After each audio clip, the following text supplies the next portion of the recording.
Hello everyone, कैसे हैं आप लोग। आज का दिन है रविवार और साप्ताहिक का इस भाग में आज हम अगस्त 23 से लेकर अगस्त 29 तक यानी कि पिछले रविवार से लेकर इस शनिवार तक के सबसे जो ज़्यादा इंपॉर्टेंट करंट अफेयर्स है उसको एमसीक्यू फॉर्मेट में डिस्कस करेंगे और उसके साथ यहाँ पे उसके काफ़ी डिटेल्स भी होंगे। तो देखिए यहाँ पे पूरे हफ्ते का जो सबसे इंपॉर्टेंट करंट अफेयर्स है जो आपके एग्जाम पॉइंट ऑफ व्यू के हिसाब से बहुत ही ज्यादा इंपॉर्टेंट है उसको डिस्कस किया जाएगा। तो हर प्रश्न यहाँ पे इक्वली इंपॉर्टेंट है, तो इस वीडियो को एंड तक बिल्कुल देखते रहिएगा। और इससे पहले अगर आप लोगों ने हमारे चैनल को अब तक सब्सक्राइब नहीं किया है तो इसको प्लीज सब्सक्राइब कर लीजिए ताकि आने वाले ऐसे ही वीडियोस के नोटिफिकेशन इसी तरह आपको मिलते रहे। और अब तक साप्ताहिक के जितने भी वीडियोस हम लोगों ने डिस्कस किए हैं उस सारे वीडियोस के प्लेलिस्ट जो है आपको डिस्क्रिप्शन में मिल जाएंगी और इस वीडियो का जो पीडीएफ है आपको हमारे वेबसाइट में फ्री ऑफ कॉस्ट मिल जाएगी। नीचे डिस्क्रिप्शन में मैंने वेबसाइट का लिंक दे दिया है। तो चलिए आज का वीडियो शुरू करते हैं। नेशनल कमीशन ऑन पॉपुलेशन, तो इन्होंने इंडिया की पॉपुलेशन को प्रोजेक्ट करते हुए बोला है कि कौन से साल तक पॉपुलेशन ज्यादा फेमिनिन होगी, यानी कि जो सेक्स रेशियो है 1000 मेल्स के मुकाबले कितनी महिला जो है मौजूद होगी, तो उसका यहां पे कैलकुलेट किया था। तो ये कौन सा साल है? तो यहां पे नेशनल कमीशन ऑन पॉपुलेशन ने बोला है कि 2036 यानी कि 2036 तक इंडिया की जो सेक्स रेशियो है यानी कि 1000 मेल्स के मुकाबले जो है 957 महिला जो है ये मौजूद रहेगी 1000 मेल्स के मुकाबले। अभी फिलहाल 2011 की जो सेंसस के हिसाब से अभी फिलहाल जो है 943 है, तो 2036 तक ये बढ़ के 957 हो जाएगी। और भी यहाँ पे कुछ कुछ पैरामीटर्स पे डिस्कस हुई थी, जैसे कि इन्फेंट मोर्टेलिटी रेट जो है ये 2031 से लेकर 35 तक जो है 30 तक आ जाएगी, यानी कि जन्म से पैदा होने के एक साल के अंदर 1000 बच्चों में कितने बच्चों की मौत होती है, तो ये 30 तक आ जाएगी। टोटल फर्टिलिटी रेट जो है 2031 से लेकर 35 तक जो है 1.73 तक आ जाएगी, यानी कि एक महिला जो है इन एन एवरेज 1.73 जो है बच्चे पैदा करेगी। और यहाँ पे जो है एवरेज एज ऑफ पॉपुलेशन जो है यानी कि जितने पॉपुलेशन है उनकी एवरेज एज जो है ये 34.5 तक पहुंच जाएगी, क्योंकि देखिए यहाँ पे फर्टिलिटी रेट कम हो जाएगी, पॉपुलेशन को जो है काफी कंट्रोल में आ जाएगा। यहाँ पे इवन पॉपुलेशन डेंसिटी जो है काफी ज्यादा बढ़ जाएगी, पर स्क्वायर किलोमीटर में है 463 लोग जो है पर स्क्वायर किलोमीटर में 2031 से लेकर 35 तक ये मौजूद होंगे। तो काफी पॉपुलेशन डेंसिटी बढ़ेगी, लेकिन पॉपुलेशन की जो ग्रोथ है ये जो है काफी कंट्रोल में आ जाएगी। कोविड-19 वैक्सीन ग्लोबल एक्सेस, जिसको कोवैक्स फैसिलिटी भी बोलते हैं, तो कौन से ऑर्गेनाइजेशन ने अलग अलग कंट्रीज को यहां पे इनवाइट किया है ज्वाइन करने के लिए? तो इसको इनवाइट किया है वर्ल्ड हेल्थ ऑर्गेनाइजेशन ने। तो ये फैसिलिटी को जो है वर्ल्ड हेल्थ ऑर्गेनाइजेशन ने लीड किया है Global Alliance for Vaccine and Immunization, जिसको शॉर्ट फॉर्म में हम गावी भी बोलते हैं, गावी। और यहाँ पे coalition of for epidemic preparedness and innovation. तो इन जो ग्लोबल एक्सिस जो कोविक्स का इसका मेन ऑब्जेक्टिव है कि 2021 के एंड तक फुल्ली अप्रूव्ड कोविड-19 के जो वैक्सीन है टोटल 2 बिलियन ऐसे डोजेस जो है ये जो है अवेलेबल किया जा सके, जो अप्रूव्ड हो सके 2021 के एंड तक। कौन से देश को ब्लैक सी में एक लार्ज नेचुरल गैस का रिजर्व मिला है रिसेंटली? बिकॉज यहाँ पे एक चीज याद रखिएगा कि टर्की और ग्रीस की जो काफी सारे क्लैशेस यहाँ पे होती रहती है, तो रिसेंटली टर्की को ये जो लार्ज गैस रिजर्व जो है ब्लैक सी में मिला है, तो इसका सही उत्तर है टर्की। तो ये गैस रिजर्व इतना बड़ा है कि लगभग यहाँ पे 320 बिलियन का जो क्यूबिक मीटर का ये गैस रिजर्व है, जो यहाँ पे फंक्शनल किया जाएगा, जो बोला गया है 2023 तक यहाँ पे। और इसके वजह से टर्की की जो डिपेंडेंस है रिगार्डिंग रशिया, ईरान और अजरबैजान, जो गैस से रिलेटेड टर्की की डिपेंडेंस है ये काफी कम हो जाएगी। टर्की की कैपिटल है अंकारा, कैपिटल है लीडा और प्रेसिडेंट है ताइप एर्दोगान। इनमें से किनको राजीव गांधी खेल रत्न अवार्ड 2020 से नवाजा गया है? तो 5 व्यक्ति को यहां पे नवाजा गया है। रोहित शर्मा, मनिका बत्रा, मरियप्पन तंगवेलु और इसके साथ जो है विनेश फोगत और रानी रामपाल। तो सही उत्तर है इसका ऑल ऑफ द अबव। 5 लोगों को नवाजा गया है। तो राजीव गांधी खेल रत्न जो है भारत का हाईएस्ट स्पोर्ट्स अवार्ड है, और इसके लिए जो सिलेक्शन कमेटी है, इसके जो हेड बने थे जस्टिस मुकुंदगम शर्मा, और इसमें देखिए 27 लोगों को जो है, 27 खिलाड़ियों को भी अर्जुना अवार्ड के लिए इस बार चुना गया है। राजीव गांधी खेल रत्न के लिए 5 लोगों को, 27 लोगों को अर्जुना अवार्ड के लिए। इनमें से किन को 2020 का leadership award US India strategic partnership forum से नवाजा जाएगा? तो 2 व्यक्ति हैं यहां पे, आनंद महिंद्रा और शांतनु नारायण। तो आनंद महिंद्रा जो है महिंद्रा ग्रुप के चेयरमैन है, और शांतनु नारायण जो है यहाँ पे एडोब के चेयरमैन और सीईओ है। दोनों को ही यहाँ से India US strategic partnership forum से नवाजा जाएगा, क्योंकि उनकी जो यहाँ पे एफर्ट है यूएस और इंडिया के बायलैटरल टाइज को आगे बढ़ाने के लिए काफी उन्होंने प्रशंसा की थी। यहाँ पे national highways authority of India ने एक मोबाइल ऐप लॉन्च किया है, ताकि जो हाईवेज पे प्लांटेशन किया गया है उसको मॉनिटर किया जा सके। तो इस मोबाइल ऐप का नाम क्या है? तो ये मोबाइल ऐप जो है नितिन गडकरी ने लॉन्च किया है, और इस मोबाइल ऐप का नाम है हरित पथ। तो याद रखिए यहाँ पे प्लांटेशन जो है ये करने से क्या होगी, रास्ता की चारों तरफ यहाँ पे ग्रीनरी होगी, तो हरित पथ यहाँ पे ग्रीनरी को देखा जाएगा। तो यहाँ पे प्लांटेशन की जो मॉनिटरिंग के साथ यहाँ पे ट्रांसप्लांटेशन जो अलग अलग होती है ट्रीज जो हाईवेज के बाहर, इसको मॉनिटर किया जाएगा। और इस मोबाइल ऐप को डेवलप किया है national highways authority of India ने, और national highways authority of India एक पीएसयू है under ministry of road and transport. National highways authority of India के जो चेयरमैन का नाम है सुखबीर सिंह संधू। सेंट्रल गवर्नमेंट ने national council for transgender person के लिए एक जो है कमेटी फॉर्म की है, इसके चेयरमैन कौन बने हैं? तो national council for transgender person, इसके चेयरमैन जो बने हैं थावर चंद गहलोत। तो थावर चंद गहलोत जो है union ministry for social justice and empowerment है। तो यहाँ पे सेंटर ने इंडिया का पहला 30 मेंबर, याद रखिएगा 30 मेंबर यहाँ पे मौजूद है, national council for transgender person के लिए स्टार्ट किया गया। और इसका ऑब्जेक्टिव है एडवाइस करना, मॉनिटर करना, और जो ट्रांसजेंडर लोगों की यहाँ पे जो प्रोटेक्शन को मेजरमेंट करने के लिए ये जो है कमिटी स्टार्ट की गई है। तो इसके चेयरमैन बने हैं थावर चंद गहलोत। नुआखाई जुहार, ये फेस्टिवल कौन से स्टेट में सेलिब्रेट किया जाता है? तो नुआखाई जुहार ये देखिए, ये 2 स्टेट में सेलिब्रेट किया जाता है। तो उड़ीसा और छत्तीसगढ़ दोनों ही इसके सही उत्तर होंगे। दोनों अगर ऑप्शन दिए गए तो दोनों ही सही उत्तर होंगे, और अगर एक ऑप्शन दिया तो कोई भी आप एक चूज कर सकते हैं। तो ये एक एंशिएंट फेस्टिवल है जो उड़ीसा, छत्तीसगढ़ और आसपास के कुछ राज्यों में भी सेलिब्रेट किया जाता है, ताकि ये फेस्टिवल जो है नई क्रॉप्स जो आती है, जो भाद्र महीने के जो 5th डे को सेलिब्रेट किया जाता है। तो नुआ मतलब है नई, खाए मतलब है ईट। तो नई फसल को खाने के लिए ये जो है फेस्टिवल सेलिब्रेट किए जाते हैं। इंडिया का लॉन्गेस्ट रिवर रोपवे प्रोजेक्ट जो ब्रह्मपुत्र रिवर में जो है इनोग्रेट किया गया है, जो ब्रह्मपुत्र के नॉर्दर्न बैंक से साउदर्न बैंक को यहां पे जोड़ेगी। तो ये कौन से स्टेट में इनोग्रेट किया गया था? तो ये जो इंडिया का लॉन्गेस्ट रोपवे प्रोजेक्ट है, ये इनोग्रेट किया गया था आसाम में। तो आसाम जो है ब्रह्मपुत्र रिवर जो आसाम से बहती है यहाँ पे, तो इसको इनोग्रेट किया गया था आसाम के जो फाइनेंस मिनिस्टर है डॉक्टर हिमंता बिश्वा शर्मा ने। और इसकी टोटल लेंथ जो होगी 1.8 किलोमीटर, जिसको जो है 8 मिनट में सिर्फ क्रॉस किया जाएगा ब्रह्मपुत्र रिवर को। और इसको बनाने के लिए टोटल जो लागत हुई है 56 करोड़। भारत और कौन से देश ने पहला नेशनल कोऑर्डिनेशन कमेटी मीटिंग जो है ये ऑर्गेनाइज किया है? तो ये भारत और उज्बेकिस्तान ने मिलकर नेशनल कोऑर्डिनेशन कमेटी मीटिंग जो है ये ऑर्गेनाइज किया है। तो इसमें भारत के जो मिनिस्ट्री ऑफ स्टेट जो है एक्सटर्नल अफेयर्स के वी मुरलीधरन और उज्बेकिस्तान के डेप्यूटी पीएम भी मौजूद थे दोनों ही देशों की मीटिंग में। वर्चुअली ये मीटिंग ऑर्गेनाइज किया गया था। तो काफी सारे यहाँ पे पॉइंट्स के ऊपर बात हुई, जैसे कि क्रेडिट, लाइन ऑफ क्रेडिट हो गई, यहाँ पे बायलैटरल ट्रेड हो गई, इन्वेस्टमेंट, ये सब यहाँ पे बात की गई थी। उज्बेकिस्तान के जो कैपिटल का उसका नाम है तशकेंत। तो आपको मुझे बताना है कि कजाकिस्तान का जो कैपिटल है इसका नाम चेंज कर गया था एक कजाकिस्तान के पूर्व राष्ट्रपति के नाम पे।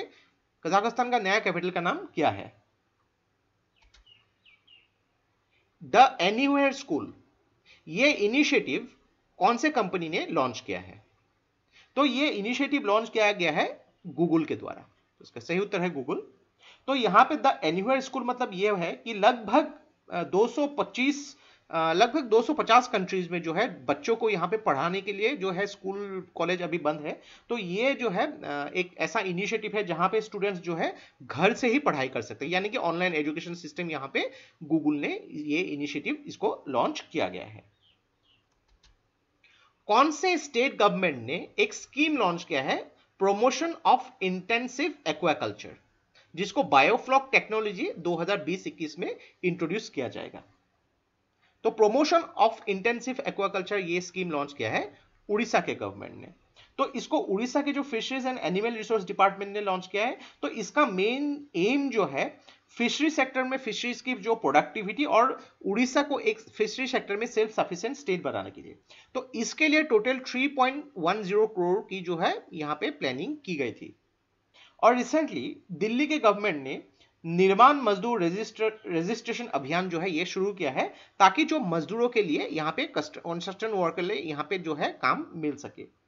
और इंडियन रेलवेज ने 6,40,000 मैन आवर के जो है वर्क जो है गरीब कल्याण रोजगार अभियान के तहत जनरेट किया है, यानी कि 6,40,000 दिन का जो काम है, यानी कि एक व्यक्ति अगर एक दिन काम करेंगे तो ऐसे जो है 6,40,000 दिन ये काम कर सकते हैं। तो बहुत ज्यादा लोग जो है यहाँ पे जो है उन लोगों को रोजगार मिलेगी अंदर गरीब कल्याण रोजगार योजना।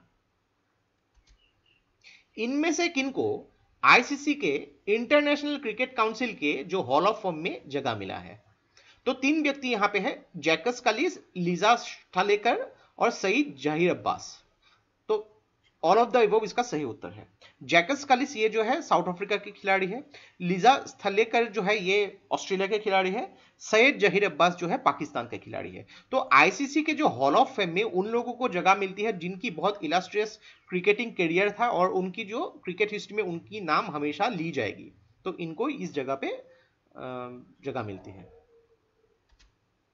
Indian Coast guard ship C449 जिसको लार्सन एंड टर्बो लिमिटेड ने डिजाइन किया है, कौन से शहर में कमीशन किया गया यानी कि उतारा गया? तो ये C449 उतारा गया चेन्नई के तट पे।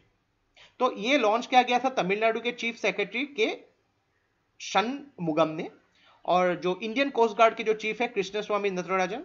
इंडियन कोस्ट गार्ड की जो स्थापना हुई थी 1978 में। और रिसेंटली सेंटर ने जोजिला टनल जो जम्मू कश्मीर और लद्दाख में स्टार्ट किए जाएंगे उसके लिए भी, इस प्रोजेक्ट के लिए भी अप्रूवल दे दिया है, जोजिला टनल।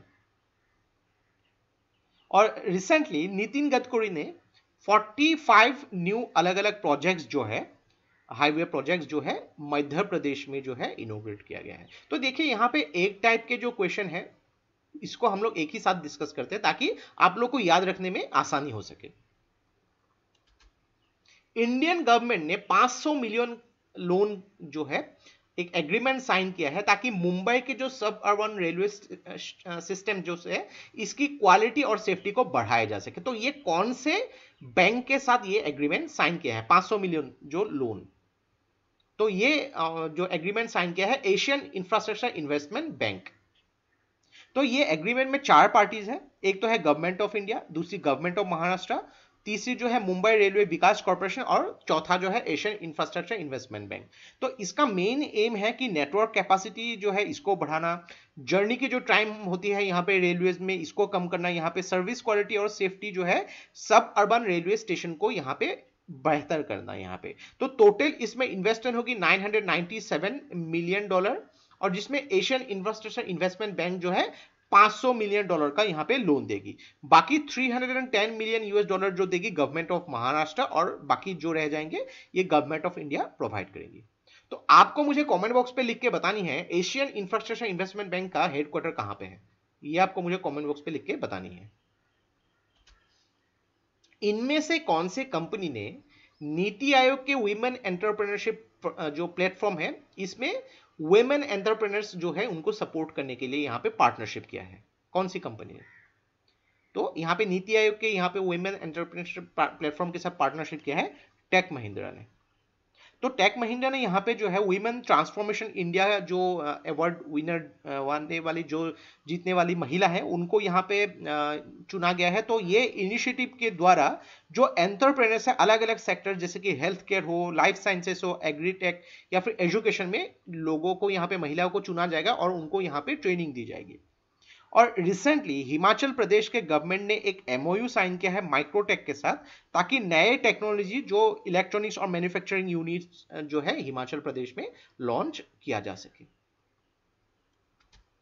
रिन्यू पावर इसने कोलैबोरेशन किया है कौन सी ऑर्गेनाइजेशन के साथ, ताकि क्लीन एनर्जी इसको एक्सेस किया जा सके, इसकी एक्सेस को इंक्रीज किया जा सके।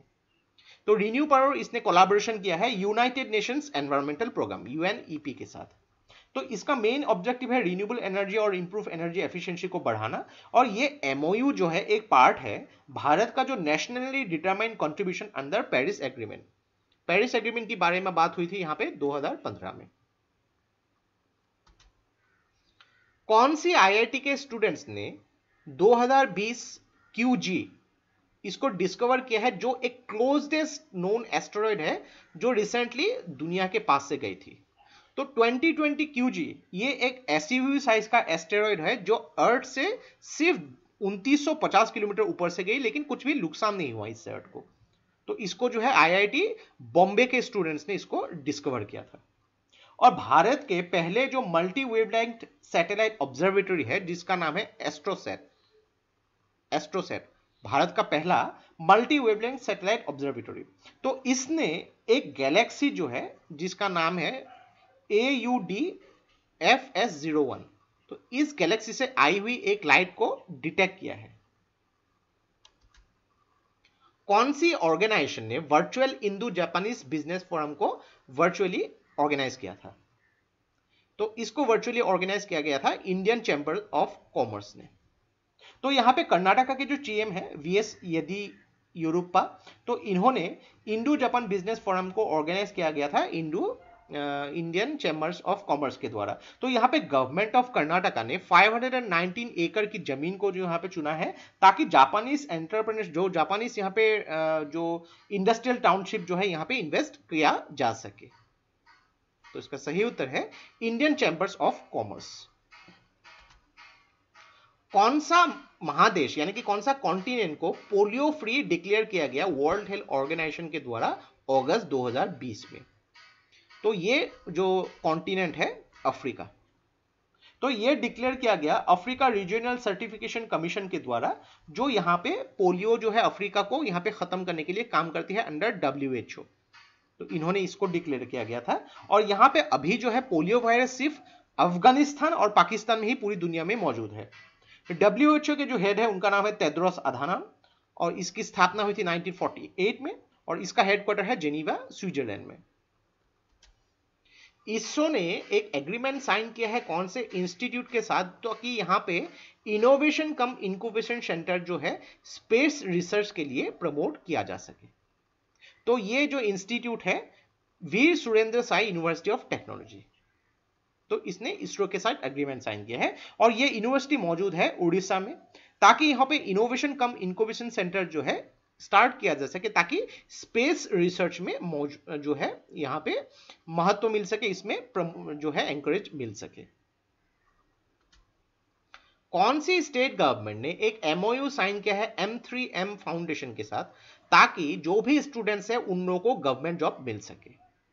तो ये M3M फाउंडेशन के साथ जो है हरियाणा के गवर्नमेंट ने एक MOU साइन किया है कि जो भी स्टूडेंट्स ऑनलाइन प्रिपरेशन कर रहे हैं उनको ट्रेनिंग या मेंटरिंग दिया जा सके एंट्रेंस एग्जाम में, ताकि गवर्नमेंट जॉब्स के लिए उन लोग को तैयारी करने में यहाँ पे सुविधा हो सके।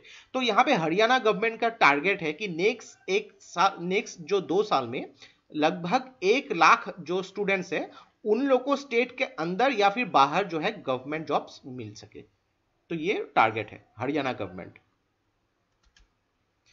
कौन सी स्टेट ने एक्सपोर्ट प्रिपेयर्डनेस इंडेक्स EPI 2020 जो नीति आयोग के रिपोर्ट में रिलीज किया गया था उसमें टॉप रैंकिंग हासिल किया है? तो देखिए यहाँ पे एक्सपोर्ट प्रिपेयर्डनेस इंडेक्स ये देखा जाता है कि कौन सा राज्य जो है भारत का वो एक्सपोर्ट के मामले में कितनी आगे बढ़ी हुई है। तो नीति आयोग ने इसको जो है इंस्टीट्यूट ऑफ कॉम्पिटिटिवनेस के साथ यहाँ पे मिलकर एक रिपोर्ट पब्लिश की थी, जिसको ईपीआई रिपोर्ट 2020 भी बोला जाता है। इसमें टॉप रैंकिंग हासिल किया था गुजरात ने। तो देखिए यहाँ पे गुजरात जो है यहाँ पे टॉप रैंकिंग हासिल किया था, दूसरा महाराष्ट्र और तीसरा तमिलनाडु, क्योंकि यहाँ पे ये सब जो है समंदर के साथ लगी हुई है, तो डेफिनेटली एक्सपोर्ट के मामले में काफी आगे बढ़ी हुई होगी। लेकिन जो लैंडलॉक स्टेट्स होते हैं उन लोग के लिए भी यहाँ पे अलग कैटेगरी रखा गया था।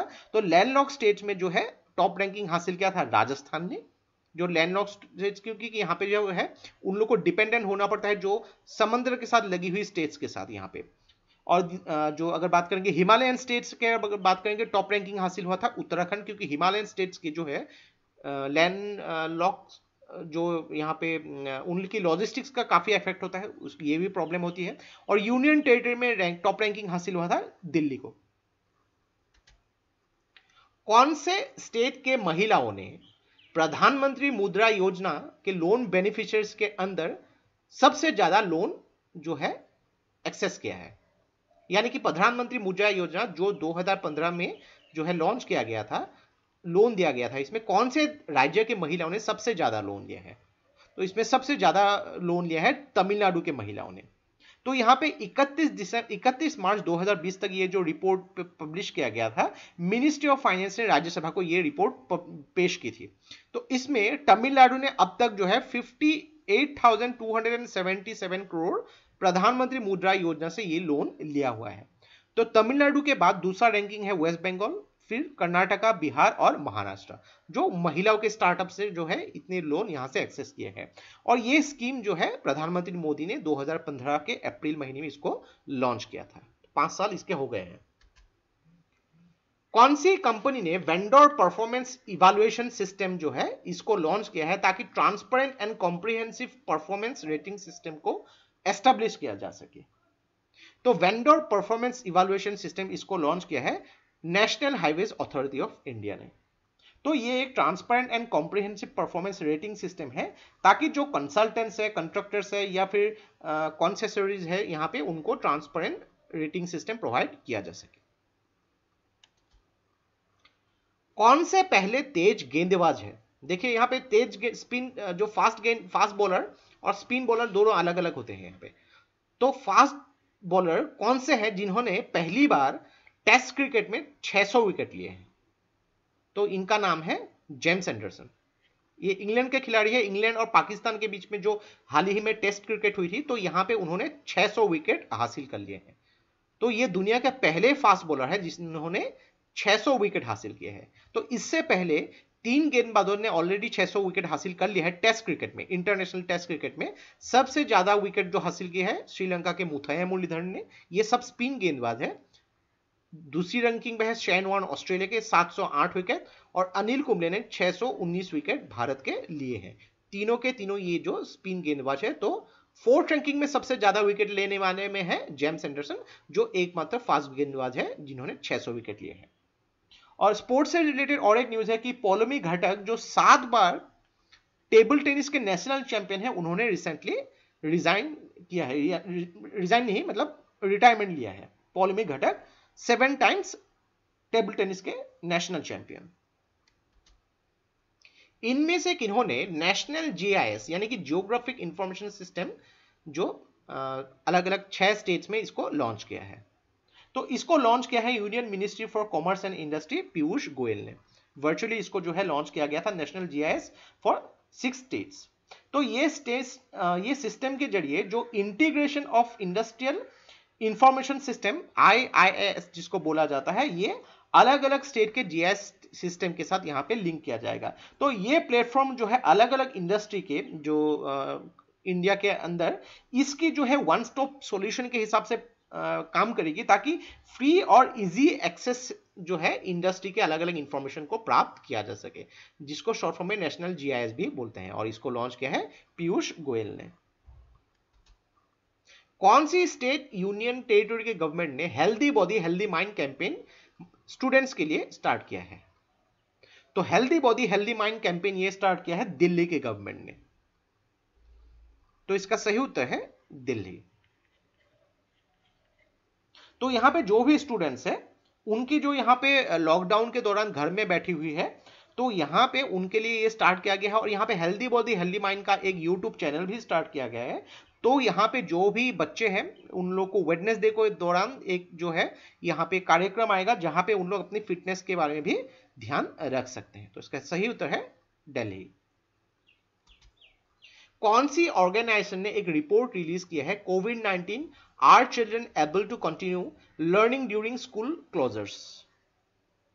तो ये रिपोर्ट रिलीज किया है यूनाइटेड नेशंस चिल्ड्रन फंड यानी कि यूनिसेफ ने।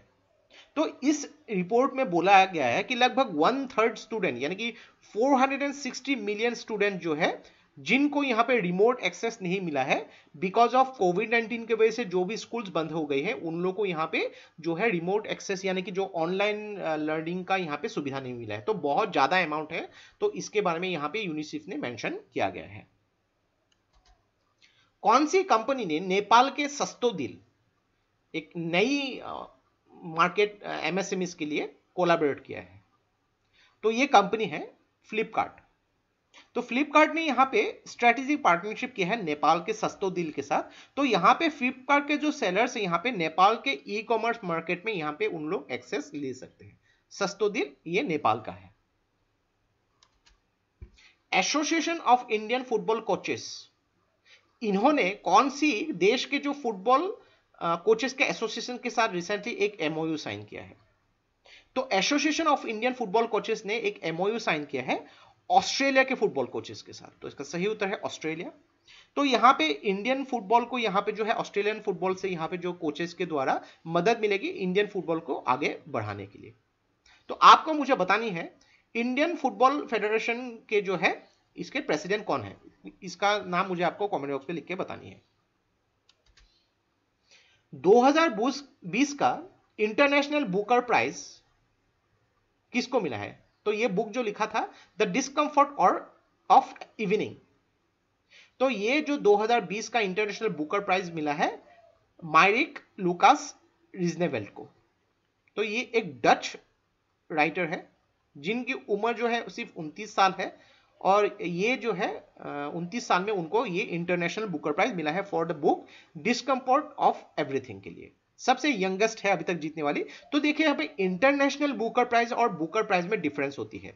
इंटरनेशनल बुकर प्राइज जो होता है दुनिया के सभी देशों के जो बेस्ट राइटर्स है उनको चुन के उनको दिया जाता है, और बुकर प्राइज सिर्फ कॉमनवेल्थ कंट्रीज के राइटर्स को चुना जाता है।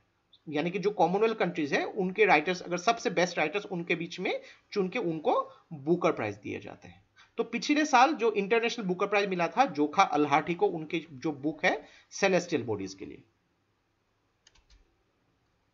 कौन सा ऐप है जिसको प्रतिरक्षा मंत्री राजनाथ सिंह ने लॉन्च किया है ताकि एनसीसी नेशनल कैडेट कॉर्प्स की ट्रेनिंग के लिए काम में लाया जा सके? तो ये ऐप जो है DGNCC, तो इसका फुल फॉर्म है directorate general national cadet corps. तो इसको जो है लॉन्च किया है डिफेंस मिनिस्टर राजनाथ सिंह ने, और इसका मेन ऑब्जेक्टिव है पूरे देश में ऑनलाइन ट्रेनिंग जो है एनसीसी के प्रोवाइड किए जा सके। तो काफी सारे यहाँ पे जो है डिफेंस के लिए भी अभी भी ड्यूरिंग लॉकडाउन काम चल रही है।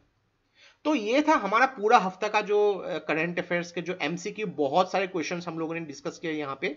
काफी सारे क्वेश्चंस को जो है यहाँ पे मर्ज करके एक ही सारे क्वेश्चंस में यहाँ पे इंक्लूड कर दिया है, तो इसीलिए आपको टोटल नंबर ऑफ क्वेश्चंस 35 मिले हैं, लेकिन काफी डिटेल्स यहाँ पे डिस्कस किए हैं। तो डेफिनेटली इससे आपको बहुत ही फायदा मिलेगा। और अभी तक साप्ताहिक के जितने भी वीडियोस हम लोगों ने डिस्कस किए हैं उनको प्लेलिस्ट बना के डिस्क्रिप्शन में दे दिए हैं, वहां से आप उसको फॉलो कर सकते हैं। और इस वीडियो का जो PDF है आपको हमारे वेबसाइट में फ्री ऑफ कॉस्ट मिल जाएगी। दोनों ही लिंक मैंने डिस्क्रिप्शन में दे दिए हैं, वहां से आप इसको फॉलो कर सकते हैं। तो आज के लिए बस इतना ही। अगर ये वीडियो अगर आप लोगों को अच्छा लगा इसको प्लीज लाइक कीजिए, इसको सब्सक्राइब कीजिए, इसको शेयर कर दीजिए, क्योंकि ऐसे वीडियोस बनाने के लिए हम लोग को बहुत ज्यादा मेहनत और रिसर्च की जरूरत होती है, और आप लोगों का सपोर्ट हम लोग को बहुत ज्यादा इंस्पायर करता है और भी हार्ड वर्क करने के लिए। तो आज के लिए बस इतना ही। देखते रहिए study rise. Take care, thank you and जय हिंद।